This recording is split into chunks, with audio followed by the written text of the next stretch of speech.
안녕하세요. 최강론술의 이모희 프로입니다. 오늘 말씀드릴 학교는 한국외대입니다. 외대가 내일부터 모의논 술을 보죠. 그래서 모의논 술 기간이 어떻게 되고 어떻게 시험 보며 그다음에 근본적으로 외대가 아이들을 논술에서 어떻게 뽑아왔고 작년에 어떤 기출문제를 냈는지 이거 분석하는 과정을 통해서 이번 모의도 최대한 잘 볼 수 있도록 팁을 드리도록 하겠습니다. 자, 바로 자료부터 확인해 보시죠. 자, 오른쪽에 제 얼굴이 조그맣게 있어요. 이게 이보다 줄일 수는 없었습니다. 이게 제 마지막 자존심이에요. 그래서 크게 거슬리진 않죠. 보시죠. 의대는 학생들이 이렇게 선발합니다. 캠퍼스가 두 개죠. 서울이 있고 그 다음에 글로벌 캠퍼스가 있습니다. 서울캠은 뭐 이 정도 인원 선발하고 작년 경쟁률이 이 정도 돼요. 뭐 20대 1, 30대 되는 것처럼 보이고 제일 높은 데는 당연히 여기 있죠. AT 60대가 되는 겁니다. 뭐 이따 보시면 아시겠지만 실경쟁률은 그렇게 높지 않습니다. 이게 서울 캠퍼스고 글로벌도 이 정도 인원을 이렇게 이렇게 이렇게 뽑고 있어요. 뭐 인원 자체가 중요한 건 아니니 바로 패스하겠습니다. 자, 외대 수능 최저 조건이 있습니다. 외대는 대부분의 학과들, 그러니까 AD하고 LT를 제외하면은 2합 4입니다. 2합 4인데 탐구로 한 과목 반영하기 때문에 그렇게 힘들진 않아요. 그 다음에 ADH는 조금 세죠. 2합 3. 그래서 최저를 잘 못 맞추는 건 확실한 것 같아요. 자, 이 정도가 최저고요. 그 다음에 글로벌은 수능 최저가 없어요. 그리고 외대 논술에서 내신을 어떻게 반영하냐 한번 확인해 보죠. 내신 반영인데 논술 70, 교과 27, 비교과 3이에요. 수교 봉사는 뭐 그냥 받아간다고 생각하면 되는 거고 1등급 27, 26.9 이렇게 해서 거의 안 떨어집니다. 참고로 20학년도 합격자 교과 평균이 얼마냐? 4.5예요. 4.5면은 대략 몇 점 받겠냐? 하면 26점 이 정도 받겠죠. 그쵸? 그래서 본인이 4.5등급이다. 그러면은 평균 이보다 조금 낮아져도 감점폭이 별로 없습니다. 제가 보기에 뭐 7등급까지는 무난한 것 같아요. 8등급이면은 논술로 좀 잘 써야 될 것 같아요. 글로 커버가기가 좀 빠듯한 선이긴 하지만 완전 불가능한 것까지는 않고요. 9등급은 뭐 안녕이겠죠. 그래서 평균이 4.5등급이기 때문에 내신은 거의 안 깎인다라고 보시면 되는 거예요.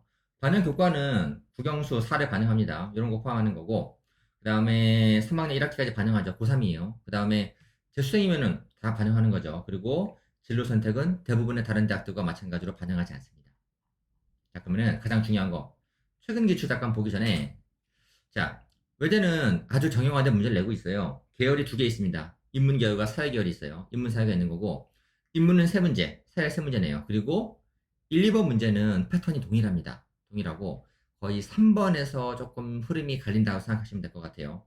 시간은 100분을 주게 됩니다. 그래서 제가 모든 문제를 다 보여드릴 수는 없고, 작년에 외대 같은 경우는 인문은 시험을 3번 받고 사회 3번 봤어요. 왜 3번씩 보냐? 3번 본 학교가 많지 않죠. 왜냐면은 외대가 지원자가 아주 많은 건 아니지만 학교가 작아요. 캠퍼스가 작기 때문에 한 번에 이 지원자들을 수용하는 게 쉽지 않습니다. 그러다 보니까는 시험을 3번씩 보게 되는 겁니다. 그래서 제가 사회계열 샘플 하나, 인문계열 샘플 하나 보여드릴게요. 자, 작년 기출문제입니다. 작년에 사회계열.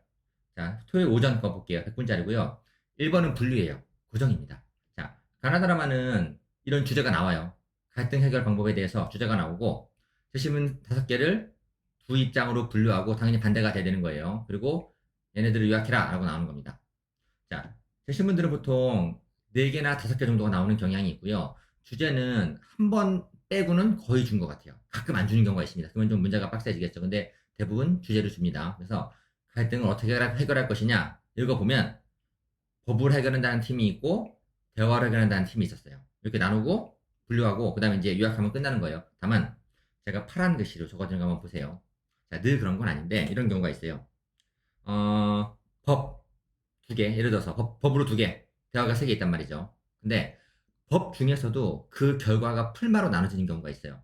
그냥 기본 문제는 제시문들은 법을 좋아하는 애가 있고요. 대화를 좋아하는 애가 있어요. 라고 나와 있을 때 이렇게 끝나는 문제가 있어요. 그 다음에 제시문을 가만히 보세요. 어떤 제시문들은 법 중에서 법을 사용했는데 법에 의존했는데 결과가 좋은 경우와 나쁜 경우가 있어요.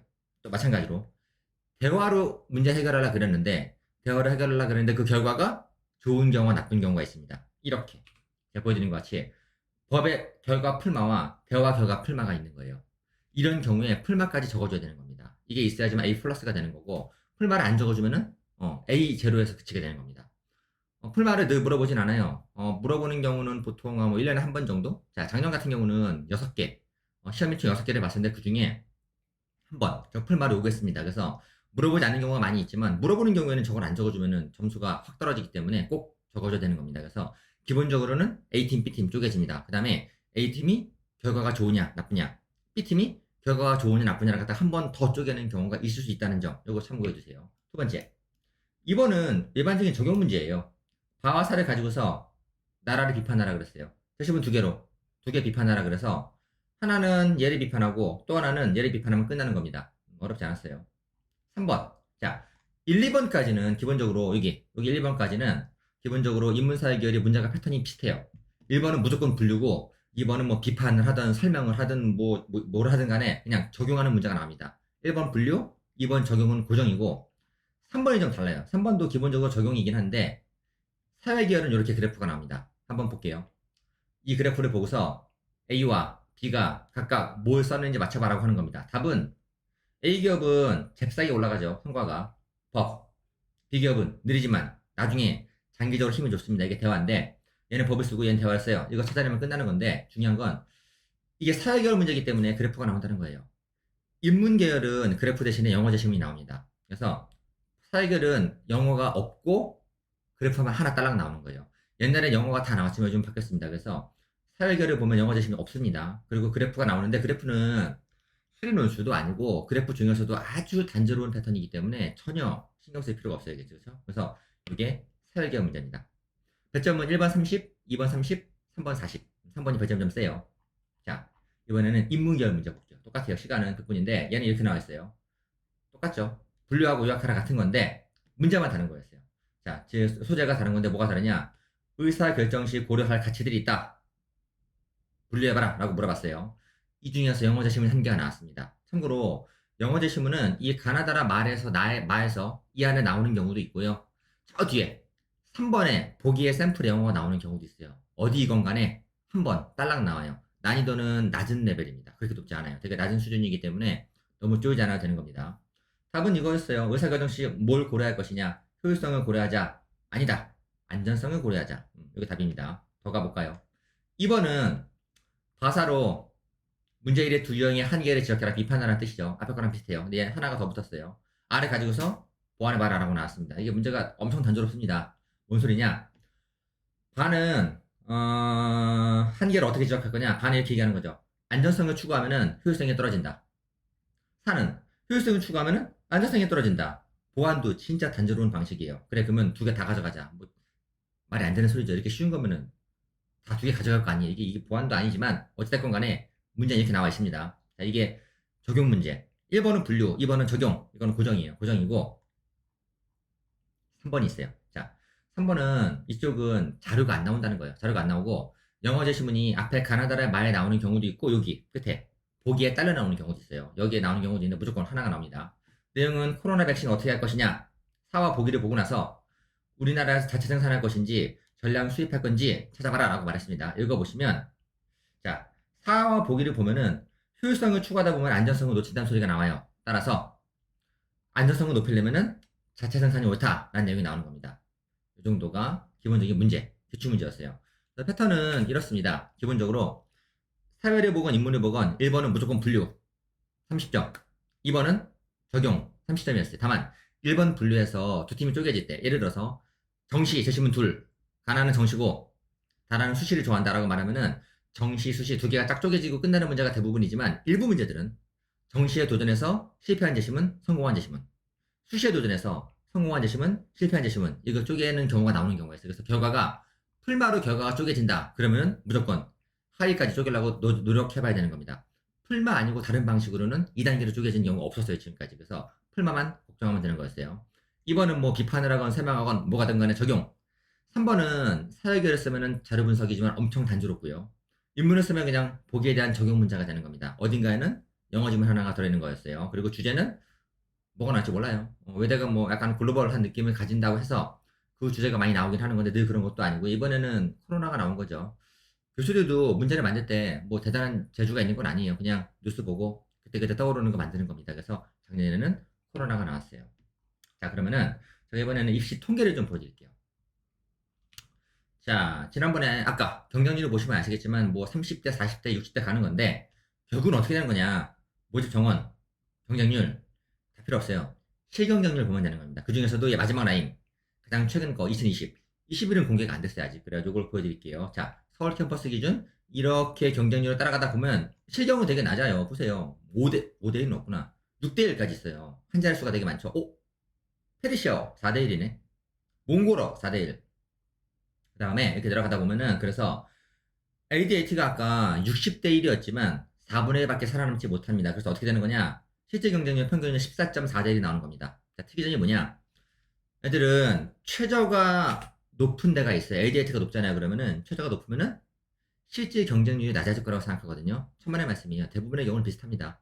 비슷하거나 더 높은 경우도 있어요. 경희대 같이. 그래서 최저가 높으면은 높은 애들이 쓰고 낮으면 낮은 애들이 쓰기 때문에 실제 경쟁률에서 별 차이가 나진 않아요. 보시다시피 AD와 IT의 실제 경쟁률은 전체 평균 경쟁률과 실제 경쟁률과 일치합니다. 14대 1. 요 정도 나오는 거기 때문에 꽤 풀만한 선이에요. 그 다음에 글로벌. 글로벌은 여기 지어진 거는 올해 안 뽑는 학과입니다. 지금 흐리게 나와 있는 거죠. 이런 애들이 있고 그래서 글로벌은 평균 경쟁률이 20대 1 나오는 겁니다. 자, 이렇게 말씀드렸는데 뭐 세부적인 부분들은 이렇게 잘 찾아보시면은 확인해 볼 수가 있습니다. 제가 이렇게 보여드렸으니까. 자, 평균 14대 1이 나오는 거예요. 정리해 드릴게요. 14대 1이면은 일반적으로 정시 경쟁률이 5대 1이에요. 14대 1이라는 거는 실제 경쟁인 건 맞아요. 어떤 경쟁이냐? 원서를 쓰고 수능 최저를 맞춘 애들이 14대 1이라는 겁니다. 14명 중에 3명을 뽑는 건데 14명 중에 논술을 공부한 애들이 얼마나 있냐? 별로 없어요. 논술은 아시잖아요. 대부분 애들이 공부 안 하고 쓰는 겁니다. 지금이라도 공부를 한다라면은 공부를 하고 준비를 하고 시험을 본다라면은 공식 경쟁률은 한 30대 1 나오지만 실제 경쟁은 14대 1이었어요. 14대 1 중에서 공부를 한 학생들 이건 제가 뭐 편의상 최종 경쟁률이라고 말씀을 드릴게요. 최종 경쟁률은 높아봤자 5대 1이에요. 5대 1 넘어가기 힘듭니다. 정시보다 낮은 선에 형성될 것이라고 제가 추정합니다. 그래서 이번에 모의논술이 있으니까는 꼭 도전해 보시고 잠깐만 제일 중요한 거 빼먹을 뻔했다. 제일 중요한 건 모의논술 일정 말씀드릴게요. 여기 있네요. 모의논술이 이번 내일부터 보는 겁니다. 내일 10시부터 24시까지 인문계 1500, 사회계 1500, 자연 1500 해서 다음 주 금요일까지 보는 거고요. 결과는 8월 23일 날 나와요. 외대가 뭐 초반에 확 뭐 마감되진 않겠지만 어떻게 될지 모르니까 최대한 가능한 한 빨리 시험을 관심 있으시면 한번 봐보세요. 관심을 가지시고 시험을 보고서 결과를 받아봐야 돼요. 결과를 알아야지만 나중에 원서 쓸 때 내 실력을 가지고서 볼 수 있는 겁니다. 알아야지만 원서를 잘 쓸 수 있는 거니까요. 그래서 너무 걱정하지 마시고 논술을 걱정만 하는 경우가 되게 많아요. 어떡하지 이러지 말고 지금은 걱정할 때가 지났어요 이제. 지금 걱정하다가는 내년이에요. 그러지 말고 논술을 내가 써야 되는지 판단해 보세요. 수시에서 내가 논술을 써야 되나 학종 6장이 나오나 안 나오면은 고민 말고 논술을 써야 되는 거고 어차피 쓸 거라면은 붙기 위해서 공부를 해야 되는 겁니다. 자, 그래서 제가 뭐 추가한 학원들은 올려놨으니까요. 첫 번째 영상이 있습니다. 저 위에 꼭대기에 확인해 보시고 모의논술 일정 잘 확인해 보시고 잘 응시해서 좋은 결과 났으면 좋겠습니다. 자, 지금까지 최강논술의 이모유 프로였습니다. 감사합니다.